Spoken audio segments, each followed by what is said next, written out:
നമ്മളിൽ പലരും പല വിധത്തിലുള്ള രോഗങ്ങൾ കൊണ്ട് കഷ്ടപ്പെടുന്നവരാണ്. ശരീരത്തിൻ്റെ രോഗം അല്ലെങ്കിൽ മാനസികമായ എന്തെങ്കിലും രോഗം, അങ്ങനെ പല വിധത്തിലുള്ള രോഗാവസ്ഥയിലൂടെ കടന്നു പോകുന്ന ഒരുപാട് ആളുകൾ നമുക്കിടയിലുണ്ട്. അവർക്ക് പറ്റിയ ഒരു മരുന്ന് സങ്കീർത്തനം 107:20 പറയുന്നുണ്ട്. അവിടുന്ന് തൻ്റെ വചനം അയച്ച് അവരെ സൗഖ്യപ്പെടുത്തി. അതായത് ഏറ്റവും നല്ല മരുന്ന് തിരുവചനമാണ്.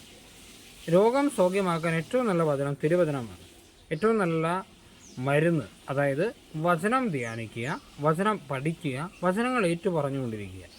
അത് സൗഖ്യം അരുളുവാനുള്ള ഏറ്റവും നല്ലൊരു വഴിയാണ്. സൗഖ്യം കിട്ടാനുള്ള ഏറ്റവും നല്ല മാർഗ്ഗമാണത്. അതുകൊണ്ട് നമുക്ക് നമ്മുടെ മുമ്പിലുള്ള ഏറ്റവും നല്ല ഈ മരുന്ന്, നമുക്ക് വചനം തുറക്കാം, വചനങ്ങൾ വായിക്കാം, തിരുവചനം പഠിക്കാം, തിരുവചനം ഏറ്റു പറഞ്ഞുകൊണ്ടിരിക്കാം. അത് നമുക്ക് വലിയ സൗഖ്യമരുളും. നമുക്ക് ദൈവം അനുഗ്രഹിക്കട്ടെ. നമ്മുടെ യഥാവിശ്വം നിശ്ചികടകൃപയും പിതാവായ ദൈവത്തിൻ്റെ സ്നേഹവും പരിശുദ്ധ നമ്മുടെ സഹവാസം ഉണ്ടായിരിക്കട്ടെ, ഇപ്പോഴും എപ്പോഴും എന്നേക്കും.